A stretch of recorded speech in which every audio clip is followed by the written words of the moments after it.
Hi, welcome to The Pursuit of Truth. It is the 26th of June 2018. Unfortunately, the one I recorded after number 91, it got lost. I'd recorded it and it was about to upload onto Anchor FM, but I don't know what happened. They can't seem to find it. They don't think it saves on my phone before it uploads. It saves on their servers. I don't know, but I've remembered bits of it. But it was 20 minutes, but I'm going to keep it shorter than that. It was just, I think, continuing on from the last one to do with they and lies and government and stuff like that. And so the thing that I wanted to start with is this, the idea of, why would they lie? Because it's often a question that is the most difficult part of this, flat earth, false flag, whatever, But when you look at history, you can see in your own country, or in mine in the UK, there's lots of incidents of where leaders, scientists, ordinary people, celebrities, governments have lied for their own agenda. And that's the most important thing, is what's the agenda? Because that's what often people say, well, what does it matter if it's flat, if it's a sphere, if it's a pear-shaped, whatever, why would they bother to do that? Well, I mean, I don't really have the answer to that question. That doesn't mean that it's not true, just because I don't have the answer. I mean, for example, Grenfell, the fire that happened there, what was the reason for the council, some members of the government, the people that manufactured those cladding, the health and safety that tested it? What was their reasoning behind, putting up inferior products that don't actually really stop fires but made it worse? The Iraq and Afghanistan war, an illegal war that Kofi Annan afterwards, not during though, but afterwards admitted that it was an illegal war. It didn't follow the proper procedure that the UN set. We all know that there's no weapons of mass destruction. They were never found. The place is worse off than it was. What was the ulterior motive? We know they lied. We know that everyone... I'll say everyone, because I'm sure there are people out there, because I suspect in schools, how do they teach Iraq and Afghanistan, that war? Do they teach it as our leaders lied to us, point blank to our face? Tony Blair came on television and lied to us about 45 minutes, which everyone knew when they heard it that it was ludicrous. Whether it was him who was lying, whether it was his who gave him the intelligence, obviously no one's going to admit their lie. But whoever it was, someone lied. And the same in America with George W. Bush. They lied to us about all this because they wanted to get either the money, the power, or some people say they were fighting Israel's war to keep them safe. Whatever the reason is, we know they lied to us. That's fact, isn't it? But I'm sure if you go to any school, they don't teach it like that. They probably just teach the war. They probably ask you to contemplate whether you think it's right or wrong. But I bet they don't actually have it in their literature that our president and our prime minister actually lied to the public.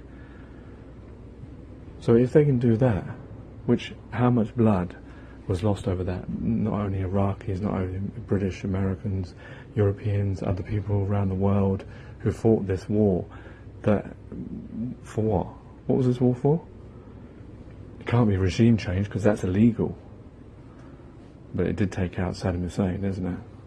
So what was this war for? For power? For oil? For pipelines? If they have a reason to do it, they will lie. I think that was the point I was trying to get across, is if there is a reason to do it, they will lie. People will lie if there is a benefit to them. We know that, from day-to-day lives, why people lie. Even we may not understand the lie, we may not understand why the lie. But we know that if we look through our history books, we'll find countless cases of people that are in places of trust and power have continuously lied to us. And yet, what do? Well, the head just gets replaced and then the body continues. Because Tony Blair's Labour Party, well, not his Labour Party, but the Labour Party that he was running, is still going, despite lying to us, the whole country.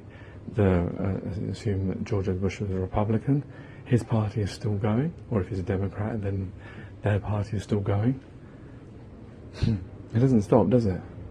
And us, we foolishly keep voting for them, keep trusting them, despite their lying. If you had a person that lied this many times, you wouldn't believe them, and yet we still believe the countries that we're in. We still pledge allegiance to these countries when we shouldn't pledge allegiance at all. We shouldn't even acknowledge these things, because we are one thing, we are one being, whatever we are. We're just one. We're not all these divided things that people put out. There's a good video that Sheeps and Neeps put on.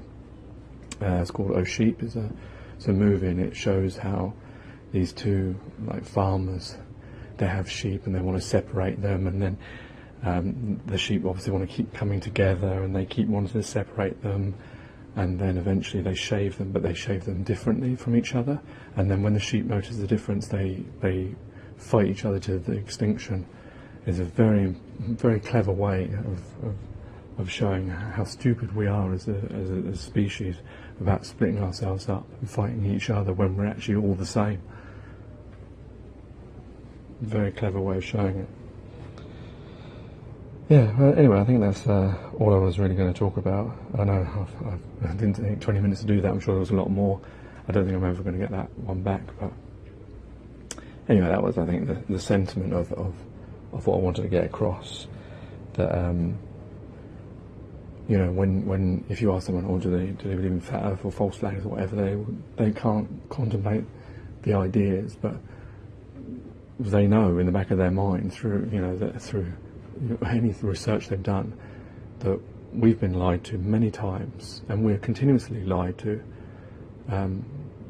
because humans lie. And so if you lie about one thing, why can't you lie about another thing? The fact is that if you know, it's very easy to trust, and it's very difficult to then de-trust. And the last thing I want to talk about is a video to look out for. It's on Beyond the Imaginary Curve. It's entitled The Great Switcheroo, and it is Gav from Beyond the Imaginary Curve and 3 other individuals. I don't know their names, sorry, but you can check the video out. It's on Beyond the Imaginary Curve. It's on a few others actually. On there, there's 3 other people that are talking as well. But Gav does most of the talking, and it's talking about perception and the eye and how we see things, and it is mind-blowing really, because the way he does it, the calmness, the way he does the facts behind the things, and how we see things. You know, the fact that our eyes are circular, and you know, there's examples of perspective and stuff like that. It is vitally important to listen to it, I would have thought, you know, because it opens your eyes to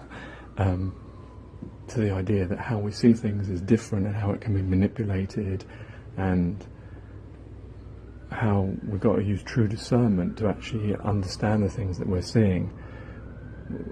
You know, you can see something that you may think is something, but unless you understand the dimensions of how your eyes see and what the thing is and the distance and all that kind of thing, you can be misled. It's very important, and it shows that how it's, you know, you can have him saying one thing, you can have another expert saying another thing about the exact same subject, and yet 2 contradictory messages showing that, well, do we really know the truth then? Which is probably no, we don't. We believe that we do, but belief isn't the right word. You know, we should know the truth. So yeah, check out that video, and take care, take it easy, God bless, and peace.